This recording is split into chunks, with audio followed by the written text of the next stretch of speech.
आज के वीडियो में हम भारतीय साक्ष्य अधिनियम 1872 के अंतर्गत आने वाले संस्वीकृति के प्रकार नामक टॉपिक का अध्ययन करेंगे। तो चलिए देखते हैं। प्रश्न ये पूछा जाता है कि संस्वीकृति के प्रकार बताइए। तो इसका उत्तर देख लेते हैं। संस्वीकृति के प्रकार। संस्वीकृति निम्नलिखित दो प्रकार की होती है। नंबर 1 न्यायिक संस्वीकृति, नंबर 2 न्यायिकेतर संस्वीकृति। नंबर 1 पर जो है न्यायिक स्वीकृति, उसे देख लेते हैं। जो संस्कृति न्यायालय के समक्ष या न्यायिक कार्रवाई के दौरान न्यायालय में की जाती है उसे न्यायिक संस्वीकृति कहा जाता है। ऐसी संस्वीकृति में अभियुक्त अपने अपराध को स्वीकार करता है। न्यायिक संस्वीकृति के लिए दंड प्रक्रिया संहिता की धारा 164 की उपधारा 2 मजिस्ट्रेट के ऊपर यह कर्तव्य आरोपित करती है कि अभियुक्त की संस्वीकृति को लेखबद्ध करने से पहले वह अभियुक्त को समझाए कि वह संस्वीकृति करने के लिए बाध्य नहीं है। यदि वह संस्वीकृति करता है तो उसके विरुद्ध साक्ष्य के रूप में उपयोग में लाया जा सकता है और मजिस्ट्रेट को तब तक संस्वीकृति लेखबद्ध नहीं करना चाहिए जब तक उसको यह विश्वास नहीं हो जाता कि वह संस्वीकृति स्वेच्छापूर्ण कर रहा है।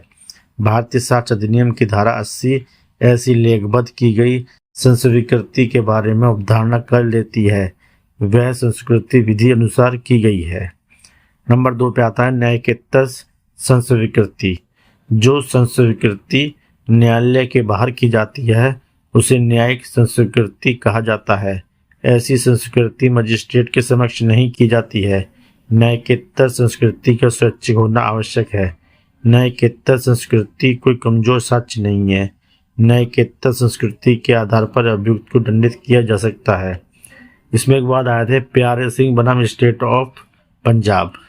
इस मामले में उच्चतम न्यायालय ने यह निर्धारित किया कि विधि यह अपेक्षा नहीं करती है कि हालत में न्यायिकेतर संस्कृति को किसी अतिरिक्त साक्ष्य के द्वारा संपुष्ट किया जाए।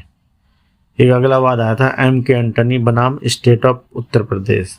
इस मामले में उच्चतम न्यायालय ने न्यायिकेतर संस्कृति के आधार पर अभियुक्त की दोषसिद्धि को उचित ठहराया।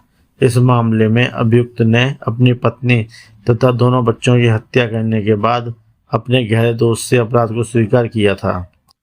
इसमें अगला वाद आया था नारायण सिंह बनाम स्टेट ऑफ मध्य प्रदेश। इस मामले में उच्चतम न्यायालय ने निर्धारित किया कि न्यायालय को यह मानकर कार्य नहीं करना चाहिए कि न्यायिकेतर संस्कृति एक कमजोर साक्ष्य है। ऐसी संस्कृति का मूल्यांकन परिस्थितियों की प्रकृति, समय और गवाहों की विश्वसनीयता के आधार पर किया जाना चाहिए। एक अगली संस्कृति और होती है, इसका नाम है प्रत्याहारी संस्कृति। इसे देख लेते हैं। संस्कृति अभियुक्त व्यक्ति द्वारा इस बात की स्वीकृति है कि अभियुक्त ने आरोपित अपराध किया है। कभी कभी अभियुक्त स्वयं द्वारा की गई संस्कृति को उत्तरवर्ती अवस्था में यह कहकर अस्वीकार कर देता है कि उसने ऐसी कोई संस्कृति नहीं की थी या उसके द्वारा की गई संस्कृति गलत या असत्य थी। ऐसी स्थिति में यह कहा जाता है कि अभियुक्त द्वारा संस्कृति को प्रत्याहार कर लिया गया है। भारतीय साक्ष्य अधिनियम प्रत्याहारी संस्कृति के बारे में पूर्णतः मौन है। अधिनियम में प्रत्याहारी संस्कृति को न तो परिभाषित किया गया है और न ही साक्ष्य मूल्य पर प्रकाश डाला गया है। यह सुस्थापित है कि जहाँ कोई संस्कृति सत्य एवं विश्वसनीय हो तथा स्वेच्छापूर्वक की गई हो, वहाँ अभियुक्त के बाद में मुकर जाने की से ऐसी संस्कृति विसंगत नहीं हो जाती है। प्रत्याहरण के बावजूद भी संस्कृति की सुसंगतता बनी रहती है। जहाँ संस्कृति का प्रत्याहरण कर लिया गया है वह न्यायालय को इस बात का प्रयास करना चाहिए कि अन्य स्वतंत्र साक्ष्यों से संस्कृति की संपुष्टि कर लिया जाए। संपुष्टि का यह नियम विधि का नियम है। यह प्रज्ञा एवं सतर्कता का अंग है। इसमें एक वाद आया था प्यारे लाल बनाम स्टेट ऑफ राजस्थान। इस मामले में उच्चतम न्यायालय ने प्रत्याहारी संस्कृति के साक्ष्य मूल्य पर प्रकाश डालते हुए कहा कि नंबर 1 यह प्रत्याहारी संस्कृति स्वैच्छिक, सत्य एवं विश्वसनीय हो तो वह दोषसिद्धि का आधार हो सकती है।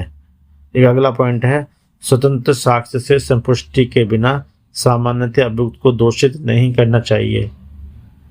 तीसरा पॉइंट है, यदि किसी विशेष मामले में न्यायालय पूर्णतः संतुष्ट हो तो संपुष्टि के बिना भी दोषसिद्धि अभिलिखित कर सकता है। दोस्तों, उम्मीद करता हूँ ये टॉपिक आपको पसंद आया होगा। आपकी सहायता एवं सहूलियत के लिए इस टॉपिक का PDF लिंक वीडियो के नीचे डिस्क्रिप्शन में है। आप चाहे तो वहाँ से PDF फाइल डाउनलोड कर सकते हैं। साथियों, अगर वीडियो पसंद आया तो लाइक और सब्सक्राइब कीजिए।